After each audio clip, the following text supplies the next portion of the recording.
Halo teman-teman, apa kabar? Selamat datang di channel Iban. Pada video kali ini kita akan membahas mengenai exterior lightings di Enscape 2.6. Anyway, seperti biasa kalau misalkan di video ini nanti ada iklan, tolong jangan di skip ya teman-teman. Oke, mantap, thank you. Sekarang kita langsung mulai aja videonya. Jadi pertama-tama di sini teman-teman untuk mengatur pencahayaan eksterior di SketchUp itu teman-teman bisa klik B untuk memunculkan default tray-nya. Kemudian di sini teman-teman cari yang namanya shadow nih teman-teman. Kalau dari sini teman-teman tinggal mainin time dan date-nya. Kalau misalkan di SketchUp-nya kita rubah, otomatis di Enscape-nya juga ikut berubah.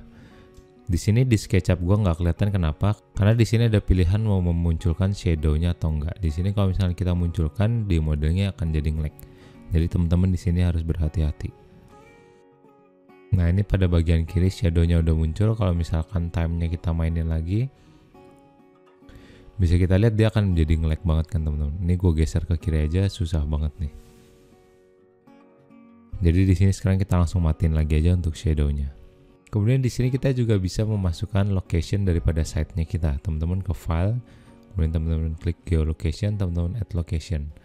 Di sini teman-teman tinggal langsung pilih aja site lokasi teman-teman tuh ada di mana. Ntar jadi utara selatannya udah ditentuin daripada lokasinya teman-teman. Tapi sebenarnya di sini gue jarang banget pakai untuk yang add location di SketchUp ini. Next teman-teman, kalau misalnya teman-teman sudah menentukan shadow yang tepat untuk renderingnya teman-teman, di sini sekarang kita mau edit lewat Enscape-nya teman-teman. Di sini teman-teman langsung pilih yang ada gambar mata. Ini namanya visual setting ya teman-teman. Di sini gue akan jelaskan yang biasa gue pakai dulu, karena sisanya itu meterannya gampang-gampang dipakainya. Jadi di sini pertama ketika kita buka visual settingnya terdapat 4 tools ini teman-teman. Di sini biasanya untuk auto exposure, untuk defaultnya dia akan checklist sendiri, jadi ini selalu gue uncheck teman-teman. Setelah kita uncheck di sini baru kita tinggal mainin untuk meteran si auto exposure ya teman-teman. Kemudian di sini juga ada modenya. Di sini teman-teman bisa cobain salah satu dan juga sembari memainkan exposure-nya supaya terlihat bayangannya akan jadi seperti apa. Tapi di sini biasanya gue selalu mode yang non. Next teman-teman, kalau udah kita lompat ke bagian atmosphere ini teman-teman. Nah di atmosphere ini ada fog, illumination, horizon dan juga clouds. Yang biasa gue ganti dulu yang pertama adalah untuk yang horizon ya teman-teman. Jadi di sini langsung kita contohin aja. Jadi ketika source-nya di sini kita ganti, maka bagian belakangnya juga akan ikut terganti. Jadi horizon itu istilahnya environment-nya ya teman-teman.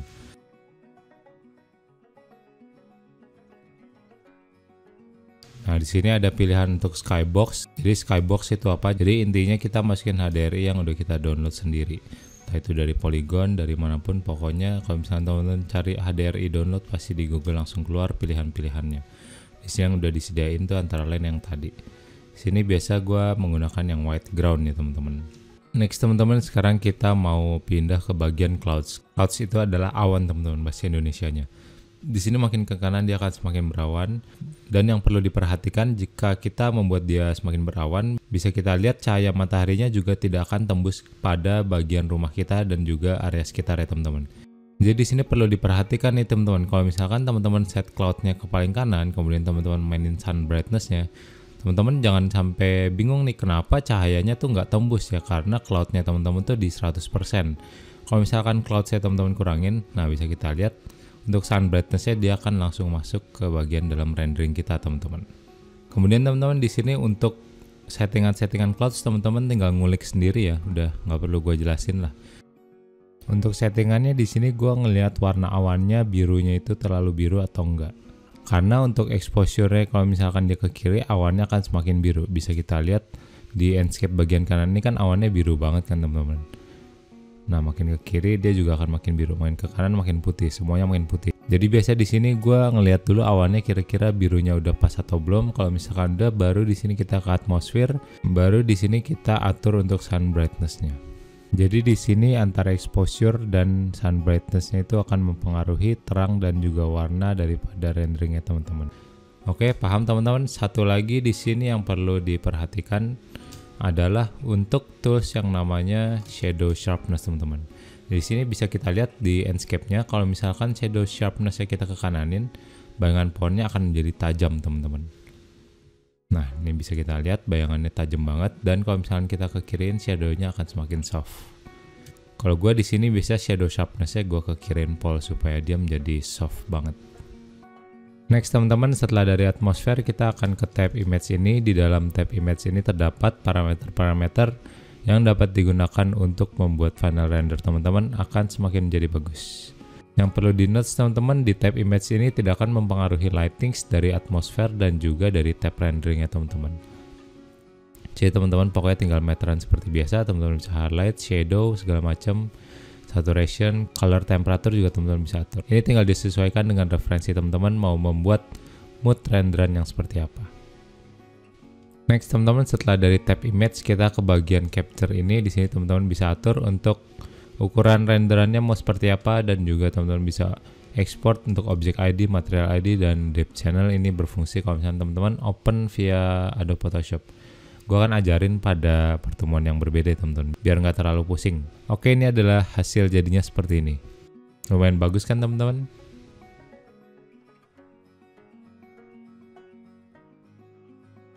Di sini teman-teman kalau misalkan sudah mendapatkan si settingan pada siang harinya yang cocok, teman-teman jangan lupa di sini teman-teman klik presetnya, kemudian teman-teman klik save preset ya teman-teman. Di sini gue contohin yang save to project, langsung aja kita namain misalkan siang hari. Jadi nanti di sini load preset dia akan muncul, ada yang siang hari, ada malam hari dan sebagainya. Tergantung dengan settingannya teman-teman. Next teman-teman, sekarang kita pengen membuat render pada malam hari. Pertama kita atur dulu untuk waktunya di bagian SketchUp ini. Ini kan masih jam 1 siang, kita naikin supaya dia menjadi malam hari.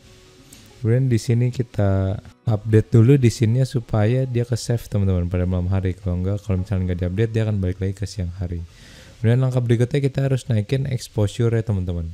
Langkah kedua, sekarang kita ada tulisan di atmosfer ini ada night sky brightness, kita langsung naikin aja. Bisa kita lihat renderannya akan semakin lebih terang setelah kita naikin si night sky brightness ini. Kemudian di sini juga kita bisa mengatur ukuran daripada bulan teman-teman di moon size ini. Next teman-teman, sekarang kita pengen menambahkan lighting pada bagian eksteriornya teman-teman. Di sini gue udah ada modelingnya ya. Di modelingnya kan udah ada lampu-lampu ini. Nah di sini teman-teman bisa pakai spearlight maupun spotlight. Gue akan menggunakan spotlight teman-teman. Caranya gimana teman-teman? Di sini caranya pertama gue masuk ke komponennya karena dia udah komponen.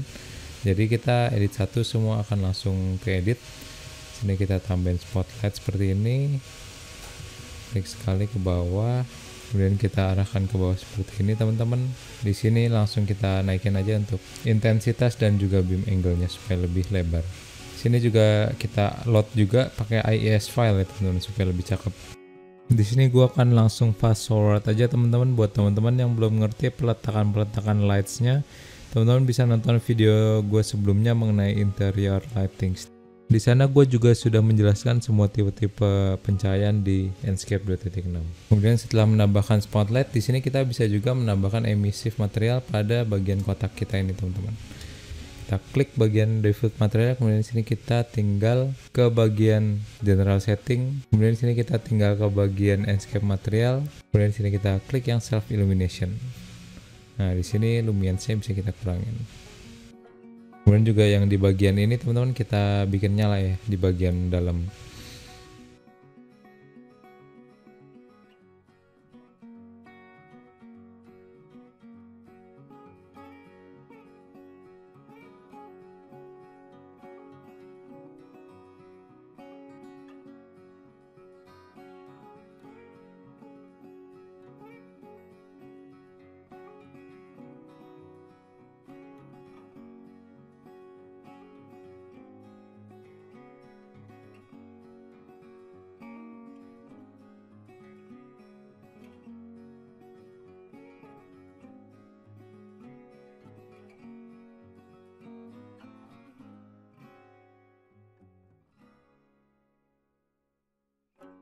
Kemudian teman-teman di sini bisa kita lihat ini kan masih gelap banget teman-teman. Sini kita bisa tambahin lagi untuk spotlight yang gede ya teman-teman. Ini fungsinya akan menjadi general light teman-teman.